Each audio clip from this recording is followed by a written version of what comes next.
Hello दोस्तों, welcome to चालाकी read between the lines. Happy Republic Day everyone.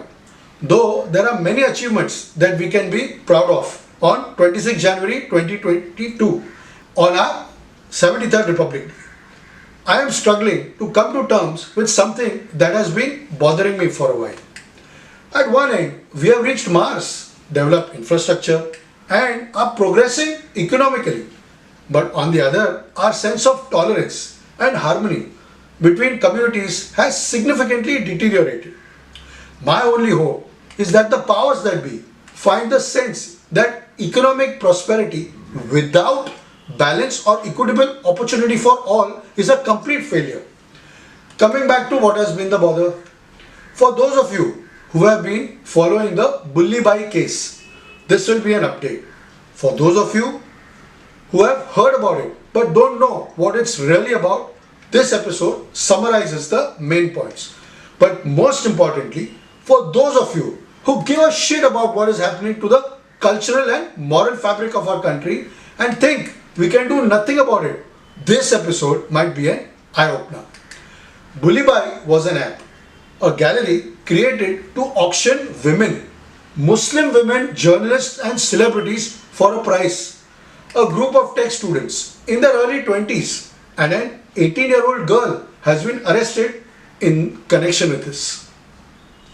They had hidden their identity by posing as Khalistani terrorists, clearly, intentionally firing religious hatred. नए साल की शुरुआत में ही internet पर जो शब्द छाया रहा वो है बुल्ली बाई. सोशल मीडिया और खासकर ट्विटर पर मुस्लिम महिलाओं की तस्वीरों के साथ ऐसी पोस्ट देखने को मिली जिनमें लिखा था, आपकी आज की बुल्ली बाई ये रही.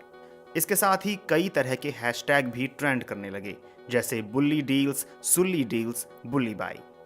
तो आइए समझते हैं ये पूरा मामला है क्या, ये बुल्ली बाई क्या है, इसमें क्या होता है और इससे मुस्लिम महिलाएं इतनी आक्रोशित क्यों हैं.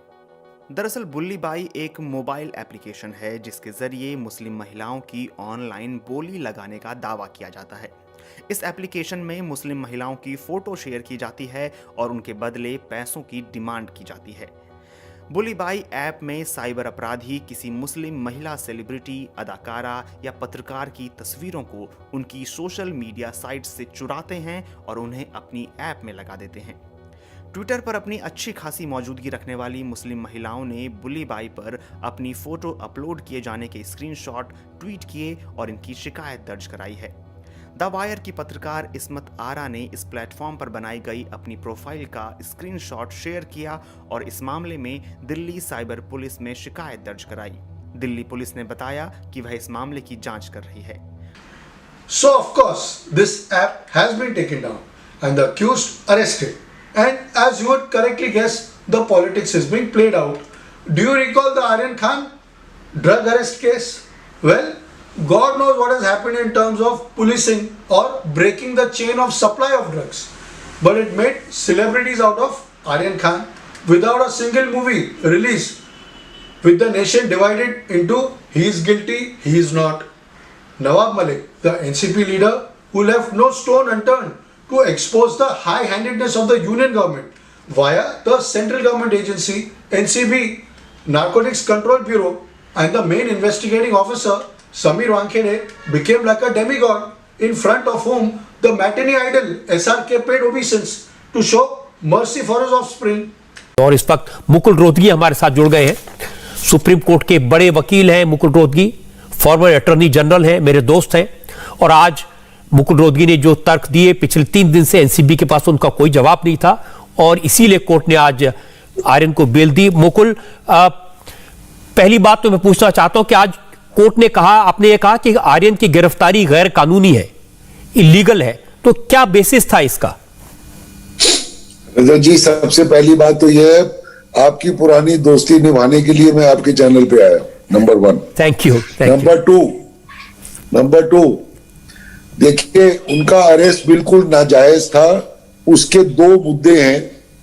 एक तो ये कि उनके पास कोई ड्रग नहीं थी, ना वो कोई ड्रग कंज्यूम करके वहां पहुंचे थे, कोई मेडिकल टेस्ट नहीं था. और तीसरा जो अरेस्ट मेमो है जिसमें ग्राउंड्स ऑफ अरेस्ट दिए जाते हैं, ये संविधान के हिसाब से जरूरी है कि जिसको आप अरेस्ट करें उसको प्रॉपर ग्राउंड बताएं कि क्यों आपने अरेस्ट किया उसको। उन ग्राउंड्स में कोई इंडिकेशन नहीं थी कि भाई हम आपको अरेस्ट कर रहे हैं क्योंकि फलाने फलाने लोग वहां मौजूद थे जिनके पास ड्रग्स निकली डिफरेंट, और वो हम मानेंगे कि कॉन्स्पिरेसी के तहत से आपको भी उससे जोड़ा जाएगा। तो उन ड्रग्स को कमर्शियल क्वांटिटी का टोटल बनाया, लाइक 1+1+1+1, और आप पे लागू किया।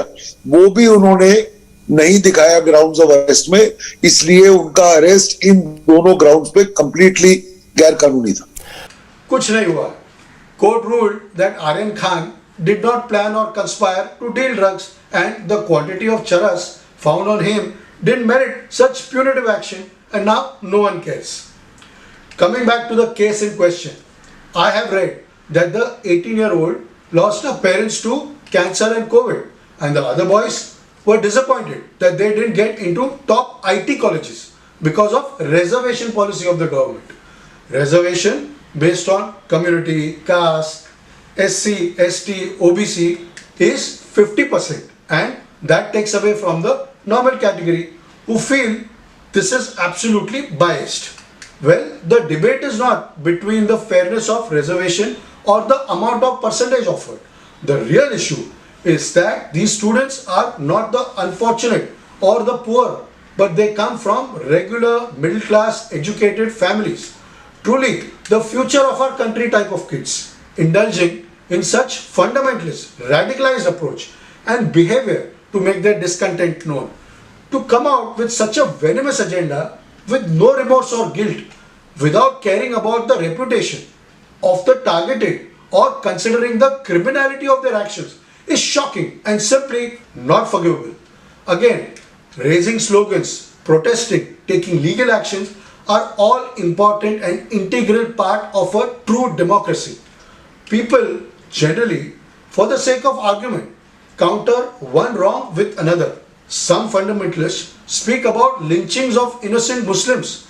Some speak about the Kashmiri leader Burhan Wani death sentence. Some speak about Lakhimpur Kheri violence where farmers on protest were mowed down by a vehicle. And some talk about pseudo-liberals speaking of rights of illegal immigrants to justify action of these students. The challenge for a true Hindu or a true Muslim in our country is to be moderate or tolerant of each other. What I mean by this statement is that whether you are a Hindu or a Muslim, you need not rub your religion in everyone's face. For example, it's not necessary to wear your religion on your sleeve. Other examples are not to get easily agitated if you disagree with each other's lifestyle choices, or be tolerant of each other's rituals, food habits, and definitely not judgmental to the choice of politics or political parties. If I'm talking about politics, it's not a BJP versus Congress debate or Modi Bhaks versus the rest debate. Coming back to the case, these arrests cannot be looked at from a sympathetic point of view as far as the crime is concerned. What these students, all adults, educated, smart, middle class, urban kids did is not out of some deeply disturbed childhood or trauma. They did it because they were angry at the system and because they thought playing the religious card always works with the gullible or easily charged fundamentalist groups who will side with them, and of course they will escape without consequences. I personally loathe, condemn what is happening in our country. I am a tolerant Hindu, completely aware of my identity, and I feel no insecurity from any other religion. And I have friends from all other communities who partake in all our religious ceremonies and rituals as we partake in theirs. Neither do I have to wear any particular colored clothes or criticize or appease the Muslims or Christians to prove my solidarity towards my religion. Nor do I have to endorse other communities imposing their beliefs or ideology on me.